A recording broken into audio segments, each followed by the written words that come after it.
Welcome, everybody, to the Competition Archery Media Podcast, where we explore all things pertaining to competition archery. I'm your host, PJ Riley, and the CAM Podcast is brought to you by O'Neill's Classic Archery.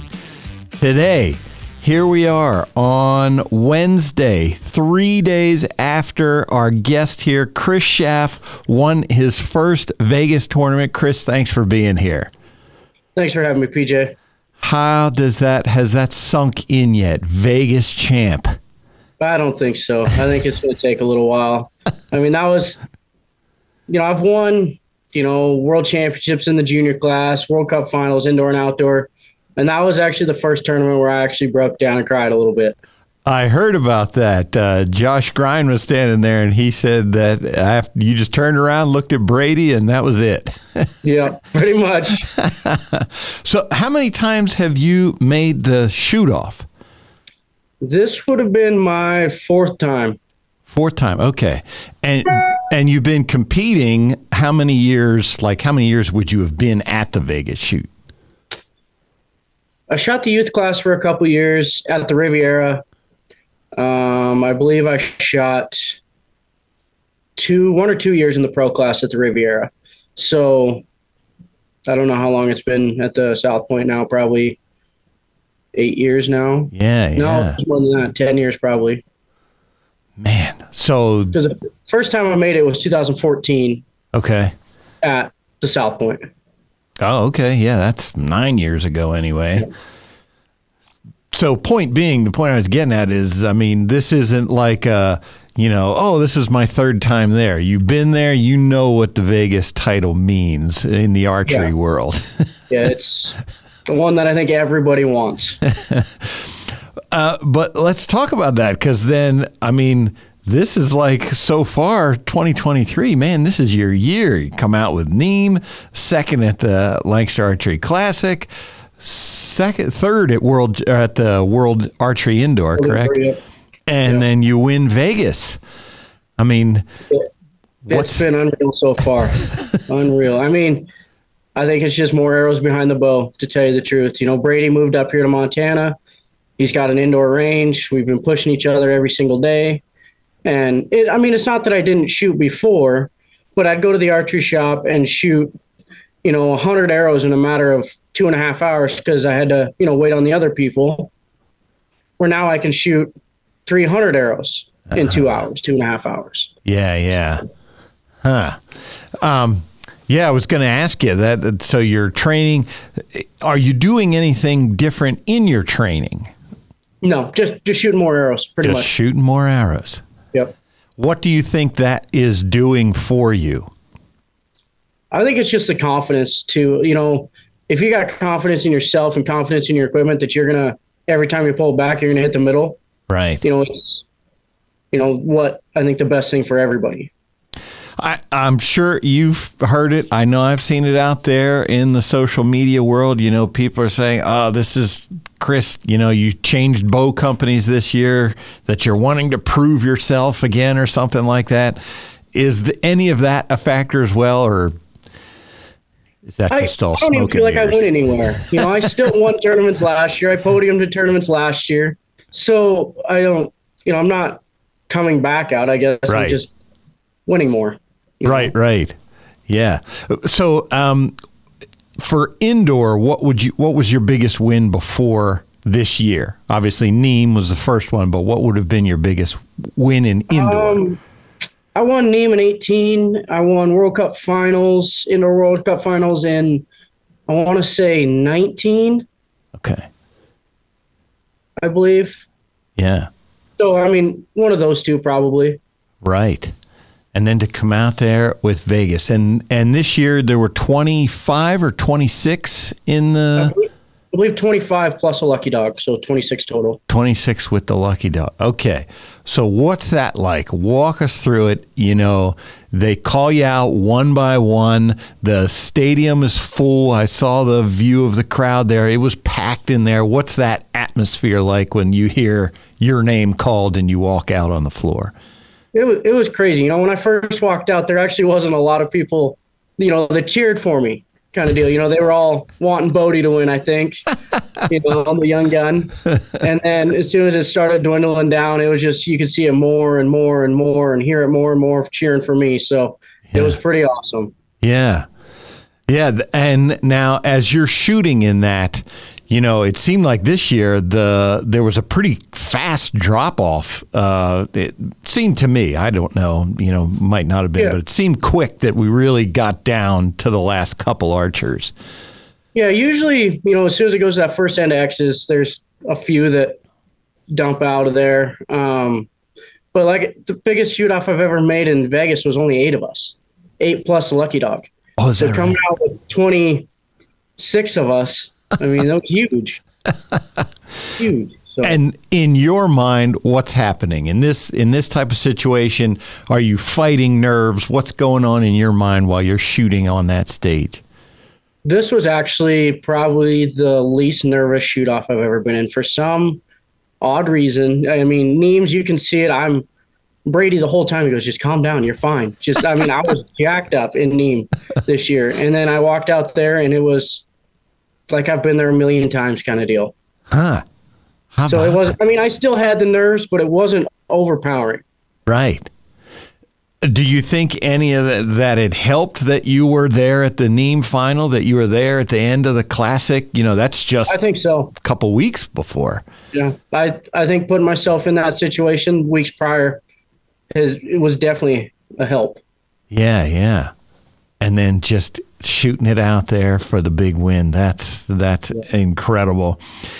I forget take me through the last couple arrows. It was you and Kyle left. I forget how the last end went. So the last end, I got them all, and Kyle missed his second arrow. Okay. So I had to hit the last one to win.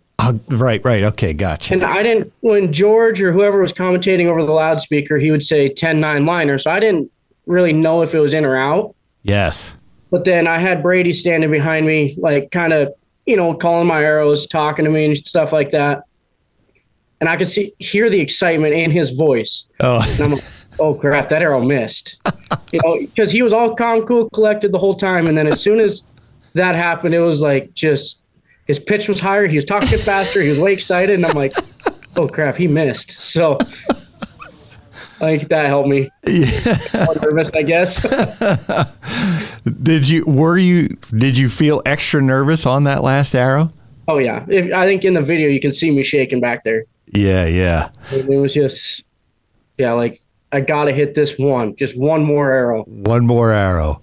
Yeah. Rio always talks about that. He always says, well, you came this far, you shot all these good arrows. It's just one more arrow.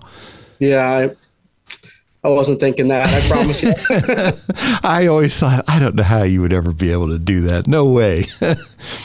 So in that type of situation, what is your bow set up? Like, what are you doing? Do you have a lot of holding weight? Are you pulling really hard? What's happening in that moment with your bow? Yeah, both of those. So I was shooting Super RTX, and I felt like at home practicing, I couldn't miss with that. But as soon as there was any pressure, because I only had like 14 pounds of holding weight on it. Okay. Anytime there was pressure, I was shaking all over the place, and it just kind of went to crap. So I switched to the Dominator Duo Monday before Neem. It's 20 and a half pounds of holding weight, something like that. And I shoot a really aggressive shot. So, the more that I pull against it, it does move a little bit more, but it usually tends to find the center more often when I'm nervous than not. Right. What power lens are you using in there? A 6 power. You have a 6. Okay, gotcha. Yeah, I was shooting a up pin before Neem, but when I got there, the fiber with the lighting in there didn't work out really well, so I went back to a dot, and I haven't changed it since. So. Okay. With light on it or unlit? It was unlit because Neems is World Archery, so you can't have any electronics. Yeah. And so then you carried that through to the Classic and Vegas, just stayed with the dot. I just stayed with the dot. And for me, Vegas is super dark down there in the arena. During the regular 2 days or 3 days, shoot off was super good because they put those spotlights on the target. Right. But, the first 3 days, it was super dark for me. Right. I would think that would be without any. And how much your dot, what does it cover on the target? Just about the 10 ring, the Vegas 10 ring. Gotcha. So not huge, but not huge, tiny either. Yeah. Yeah. Big enough to where it slows down some movement where you see it, but small enough to still aim it precisely. And what kind of weight are you running on your stabilizers? On the front, I have about 17 ounces. On the back, I have 28 with 3 or 4 ounces on the riser itself, too. Oh, okay. You have it under the handle as well. Yeah. Gotcha. All right. So pretty heavy setup there. And is that pretty standard that you've been running that for years, or have you changed anything in your setup this year? This is probably the heaviest that I've ever shot. Okay. I have had 20 on the front before, but then the back was way lighter. But it's normally around the 13 on the front and 17, 18 on the back. But I just went way heavier this year on this bow, and it seems to be working. It sure does seem to be working.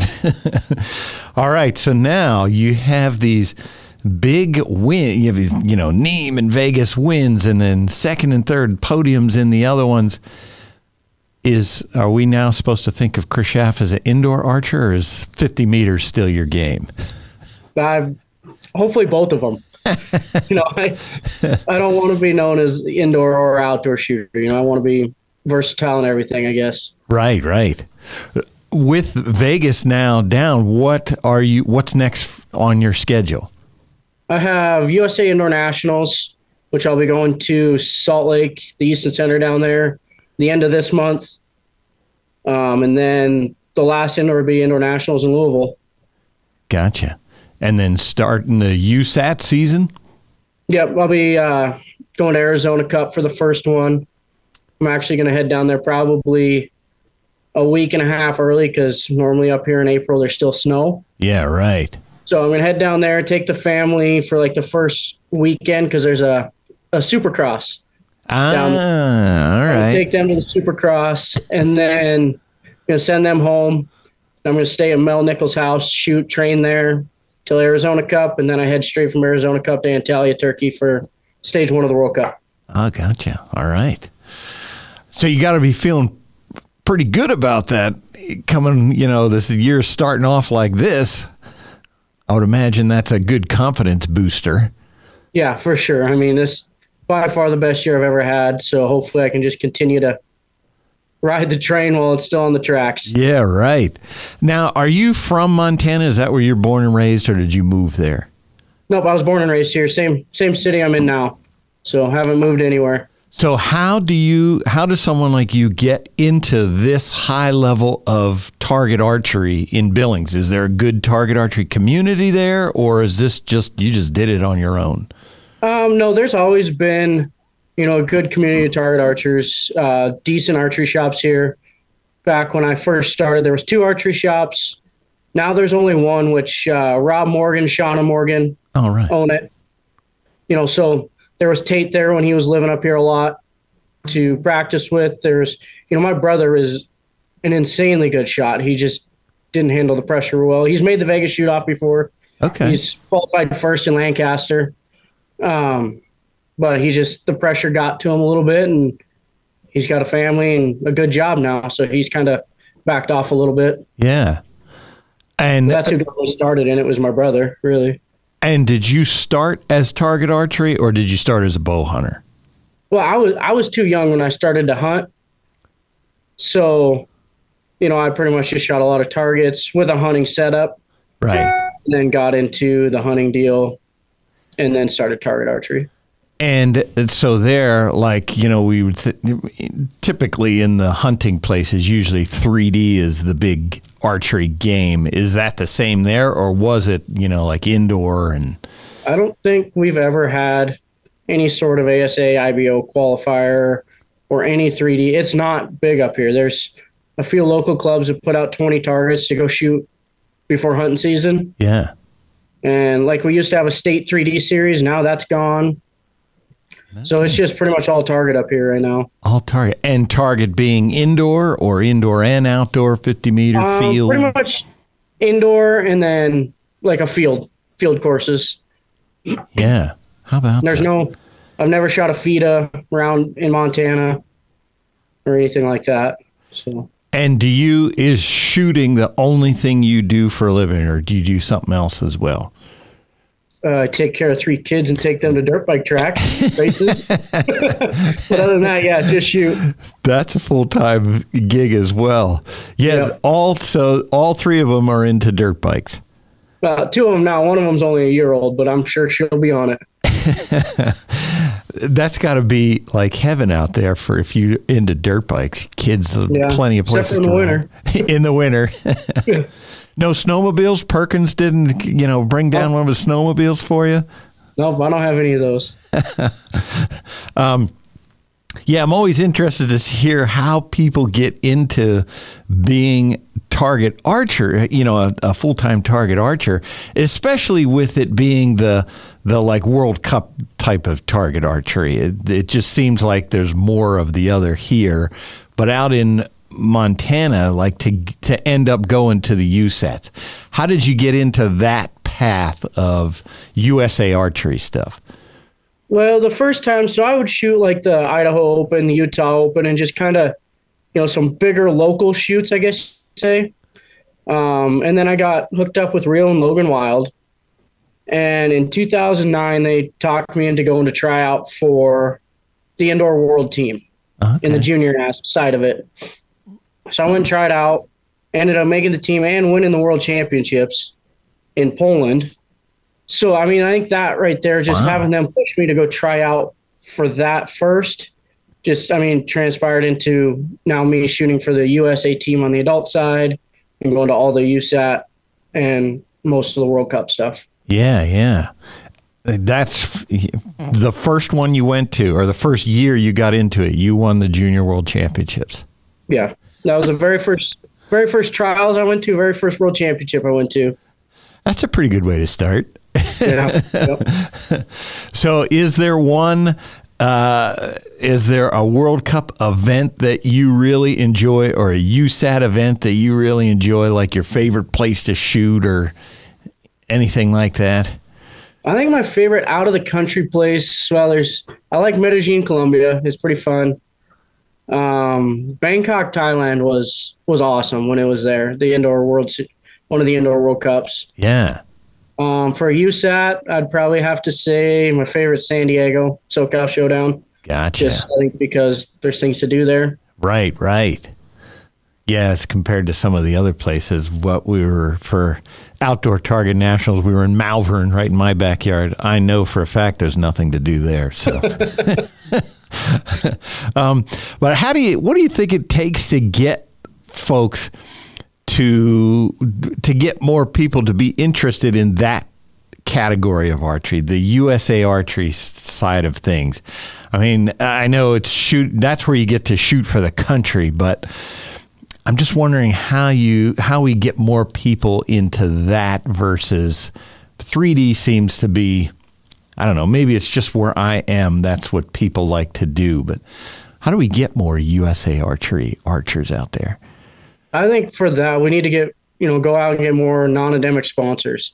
If you can go to a USAT and shoot, let's say, 100 and some arrows and win this amount of money, but you can go to a 3D and shoot 50 arrows and win 10 times as much money. Yeah. That's where, like, as a professional aspect, that's where a lot of them are like, well, I'm going to go over here and spend my money at 3D because I have a potential to win way more. Right. Getting someone new into it, up here, there's not a lot of 3Ds. So I think, the geographic of where you shoot and what disciplines are there is what sends people where they need to go. Yeah, for sure. How much bow hunting do you get to do? Not as much as I used to. Not as much as you used to.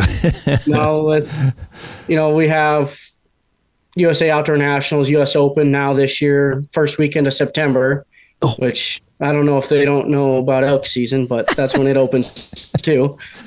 And then World Cup finals if you make World Cup finals, it's always in the middle of September. Yeah.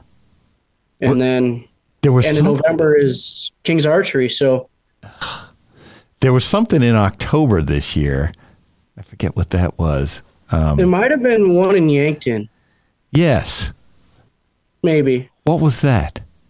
Rushmore Rumble? Was that in October? Oh, that was December. But there was something in October. There was outdoor field championship. Yeah. That's right. That's what it was. Yeah. Do you shoot field? I don't know that. Never have, but now I got some people up here that know how to do it, and I might give it a run this next year. All right. Cool. Yeah. Yeah, I was going to say Brady he often shoots that with a compound, doesn't he? I don't think so. No? I know he's going to I know he's shot with John Demmer at Field Nationals up there when it's in Washington. I didn't know what he was shooting up there, but 3D now. I think I've seen you at an ASA or two, or no? I went to one last year in Louisiana. Okay. That was the first one that I've ever been to. First one. What'd you think? First one. I like to be able to see where I'm hitting, what I'm aiming at. Yeah.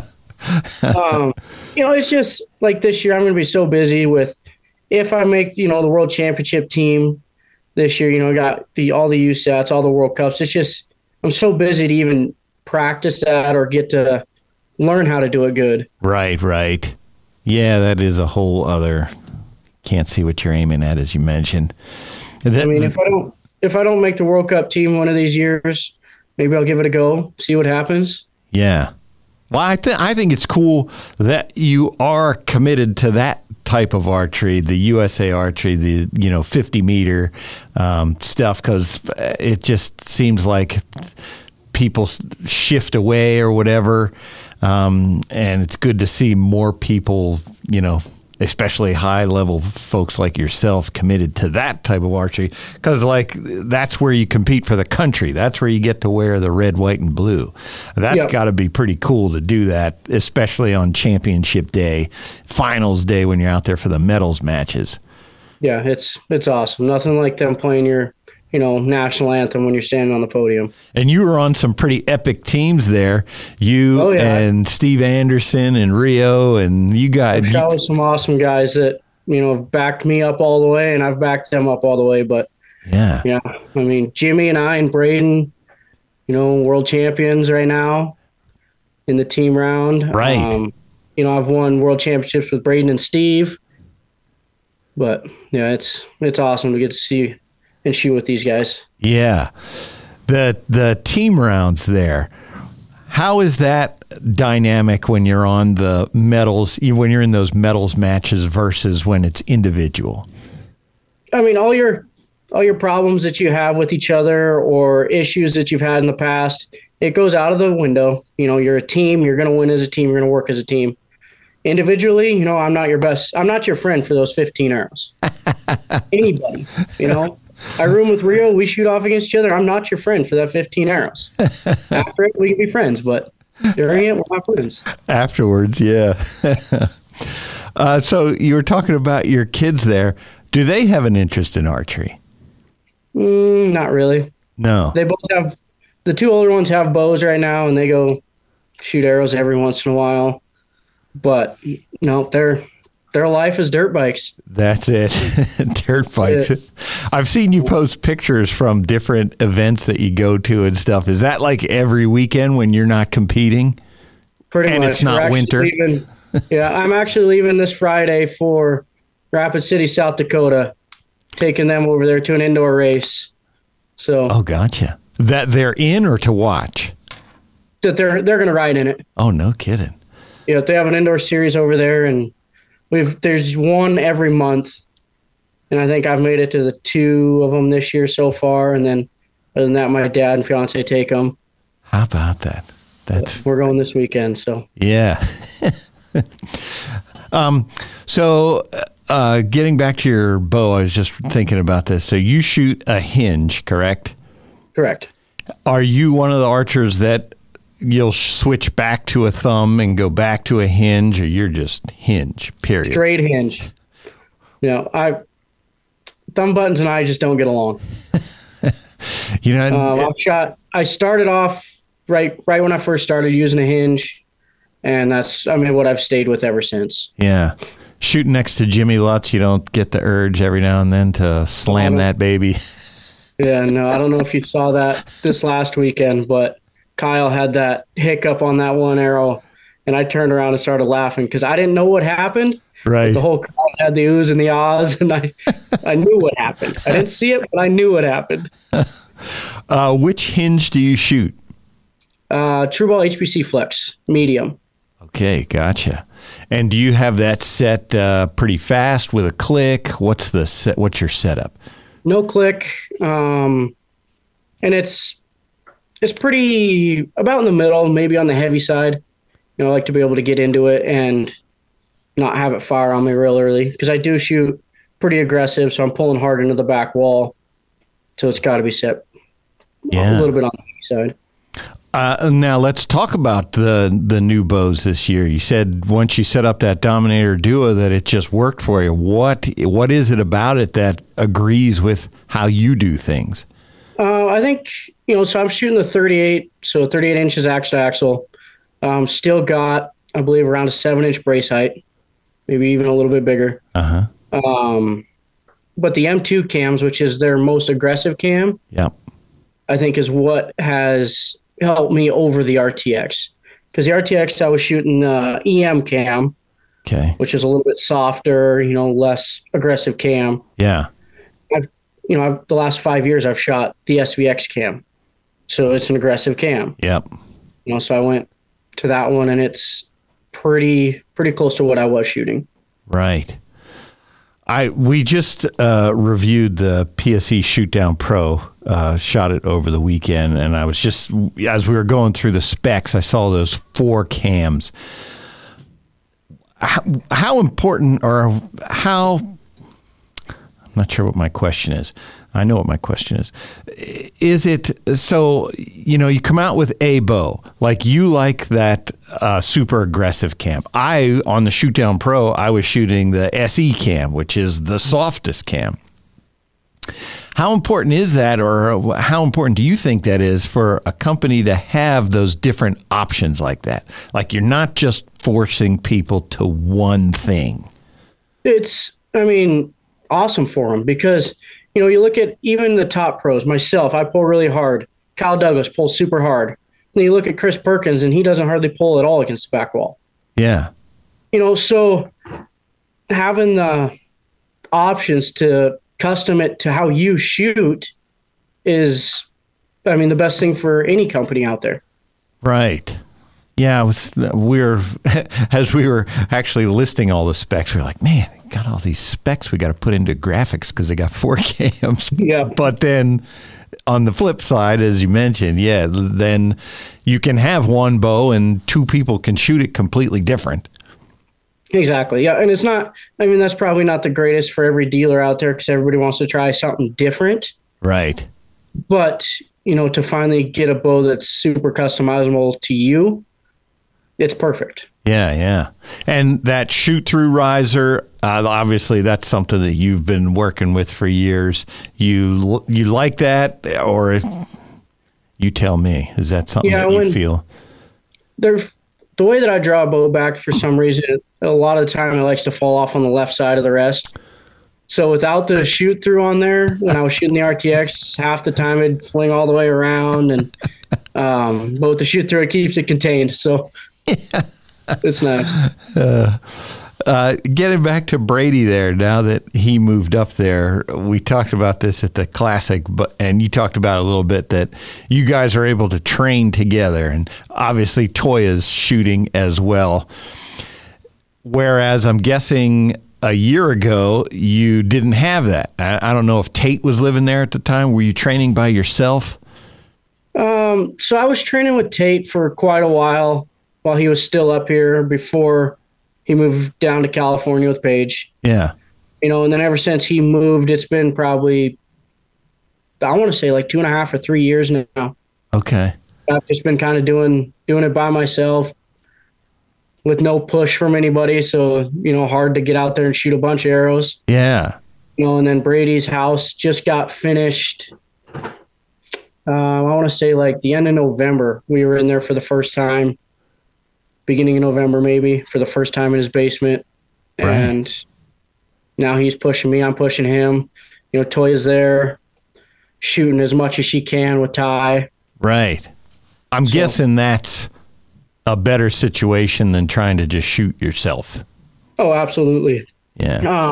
And not to mention he's Brady Ellison, Yeah, he's just a normal guy. But yeah, having him and I, shoot against each other head-to-head matches where he's shooting the recurve 10 ring for World Archery and I'm shooting the compound 10 ring. I mean, you got to shoot a 150 to beat him kind of deal. So it's insane. He was here after he shot. Was it after he shot the 900, Kyle? Yeah, it was after he shot the 900. He was here at the shop. I forget for what. So we did a video, and I'm shooting my compound, and he's shooting that recurve, and he's kicking my butt with it. I'm nowhere on your level, but I thought, come on, I ought to be able to get at least a couple points here. He just doesn't miss. This year, I think we're probably about 50% win-loss ratio between the two of us. That's crazy. So which is good. I mean, he pushes you. Yeah. So I was going to ask too. I mean, what's that like? You're training with, arguably the best recurve archer that we've seen in the United States. Obviously, we have some gold medal Olympic winners, but Brady's career, 4 Olympics. He's always in the top. I think he just became world number 1. I think he just got the ranking. Yep. What's that like watching a guy like that, seeing how he gets to where he is? You guys were friends anyway, but. Yeah, we've hunted and everything before. But him moving up here, I never really trained with him, practiced with him, except for the couple days before Arizona Cup at Mel Nichols' house. Right. So, how much work that he has to put in with the recurve, I never really understood it. He's doing different things to it that I would never do to a compound. It works for him. So yeah, we just posted the video of him shooting the 12 to win in the Classic. You were in the coach's box right there behind him. He calls that 12 and he hits it. I don't recall. We've only had the 12 ring in play the last 2 years. I'm pretty sure he's the first one in the recurve side to call it and hit it. When he called it, what was going through your mind?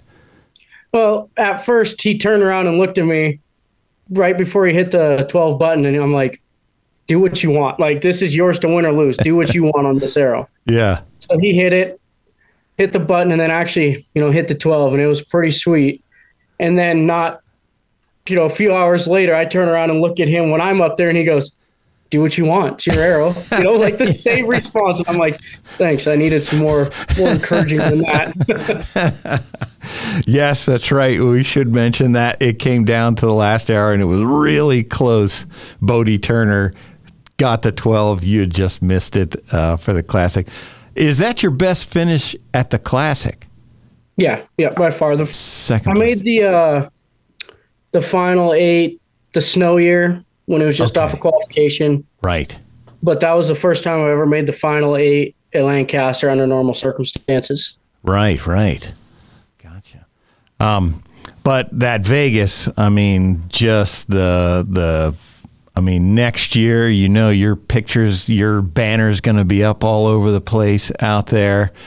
And you had mentioned that that was the first time when you realized you won Vegas, that was the first time that you got emotional like that. What was it about that moment, other than it being Vegas, but what happened to Kris Schaff in that moment that you were like, man, I just lost it? I don't know. I think having my family there, I had my dad there, I had my fiance and my youngest daughter there.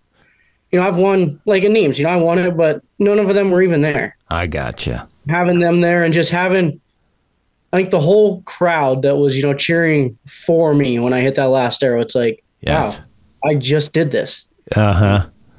Yeah, it seemed like at the Classic and at Vegas, not that people were cheering against someone, but it seemed to me, my sense, especially at the Classic, was that there was just this vibe of people pulling for you. Not against somebody, but it seemed like people wanted to see you win, and I got that kind of sense watching it online at Vegas as well. And you could feel that? Oh, for sure. I mean, after everything started dwindling down, and when Bruce had called the arrows out, I mean, you could just tell the difference in the crowd noise for each archer that he was calling the arrows for. Yeah, that's got to be pretty cool. Oh, it was awesome. Hey, they're cheering for me. Yeah. Yeah. That's cool. Well, Kris, when you're not shooting your bow, when you're not taking kids to dirt bike races and events and stuff, what do you do that's not archery related? Not much. Not much at all. That fills your time pretty good. That's my whole life right now. Yeah. Those two things. I see the antelope behind you there, so obviously you do some hunting. What's your favorite hunting to do? Elk hunting. Elk hunting, yeah. Yeah, by far. There's nothing like calling in an elk on the ground to 20 yards.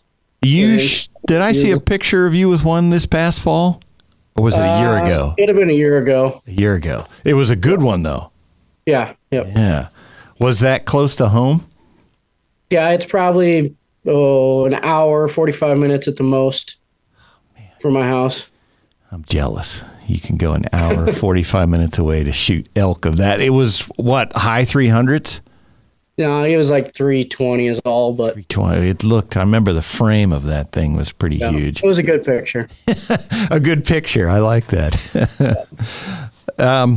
Yeah, you win Vegas, $57,000, PSE 15, 7 or 8 from True Ball, and then other contingencies.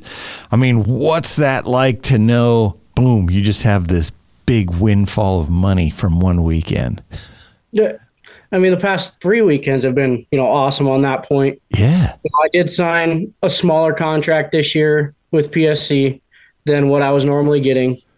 So, like when I was first negotiating and talking to my fiance about it, she goes, well, you just have to win a couple tournaments throughout the year and we'll be back to where we need to be.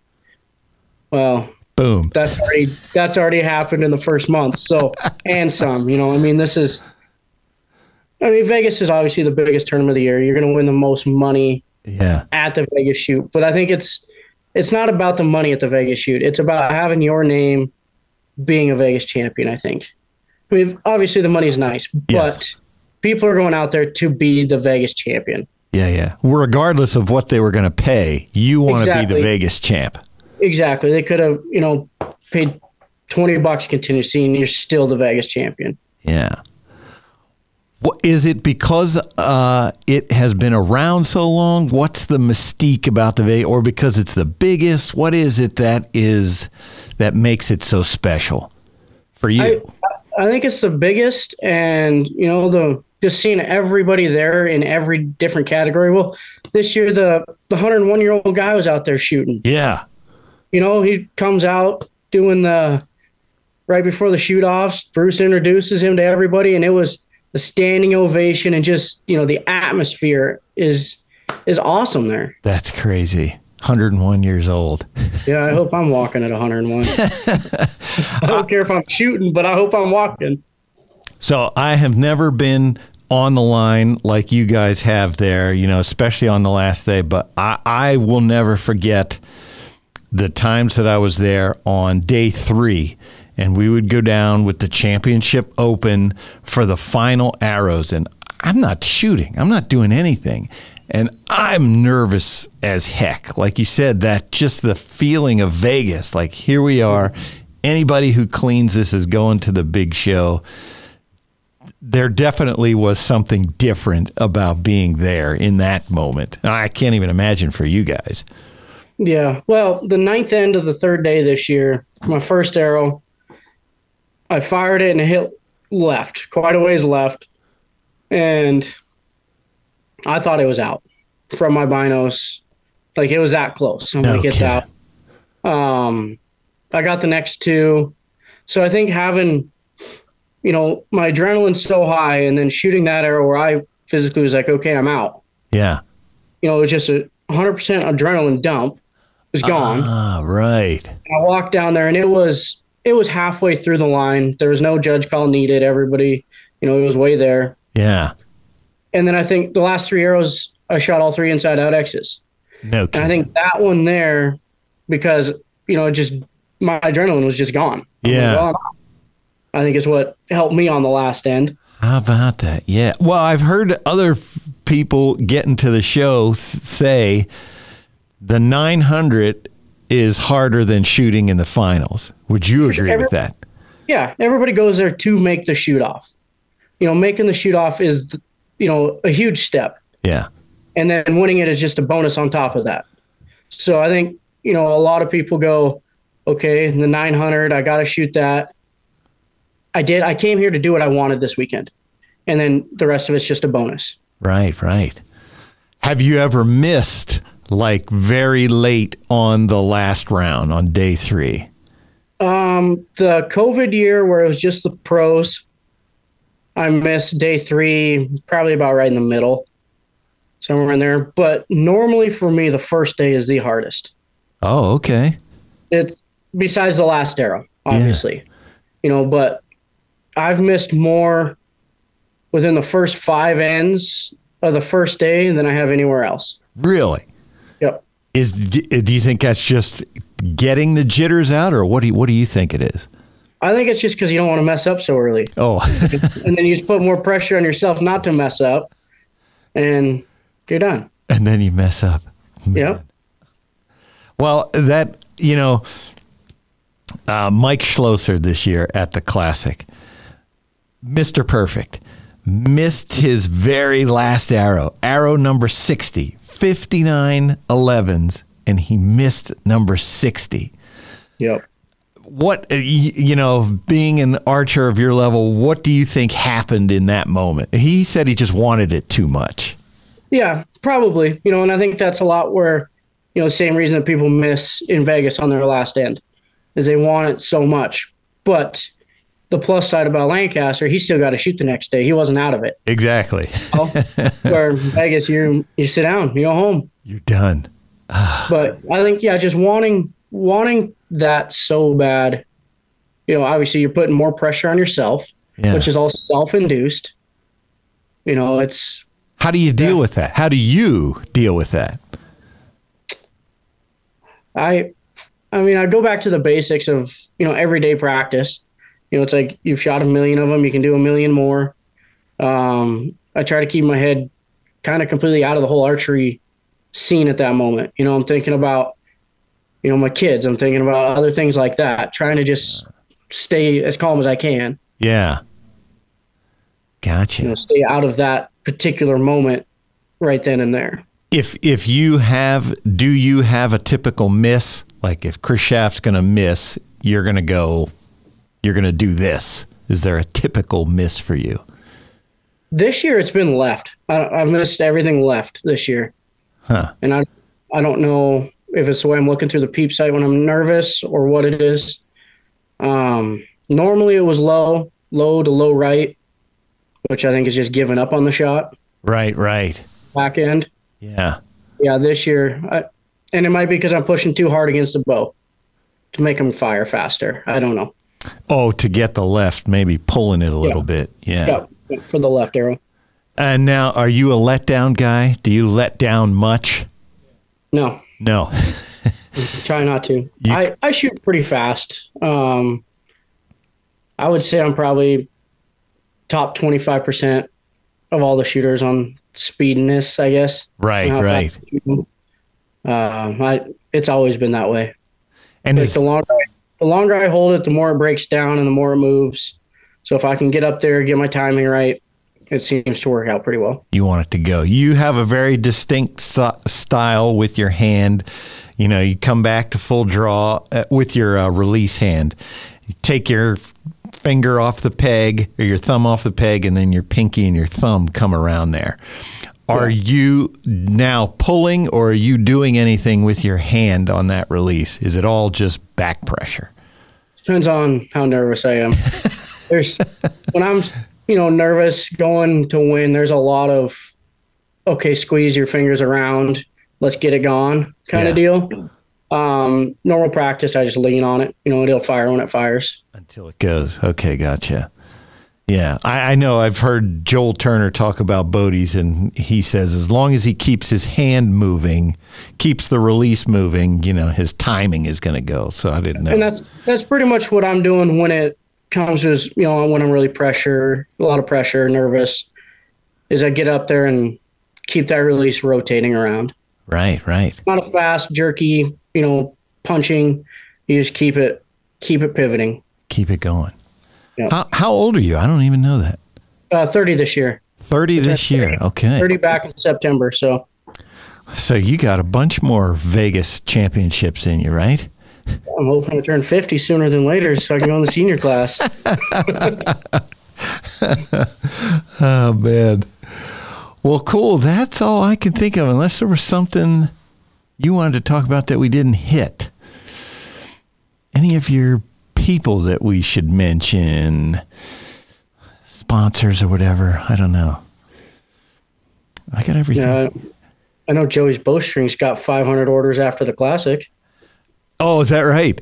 Is that what you shoot? Yep, shooting Joey's this year. Oh, gotcha. I didn't know that. I've known Joey. I'd see him at the ATA. I wasn't even thinking. I'm calling out the archers for a men's open, and I just see Joseph Hirschberger. Didn't even cross my mind. Then he walks out. I was like, oh, Joey. I didn't know it was him. How long you been shooting his strings? I just changed this year. Oh, okay. Gotcha. Yeah, I've heard a lot of good things about his stuff. He's over there in Ohio, isn't he? I believe so, yeah. Yeah. All right, that is another episode of the Competition Archery Media Podcast. Kris Schaff, first off, congratulations on all your successes this year, not just Vegas, but all of that. And we certainly appreciate your time today. Thank you. All right, folks, Competition Archery Media Podcast, you can find on all the platforms wherever you find your favorite podcasts. Thanks for being here.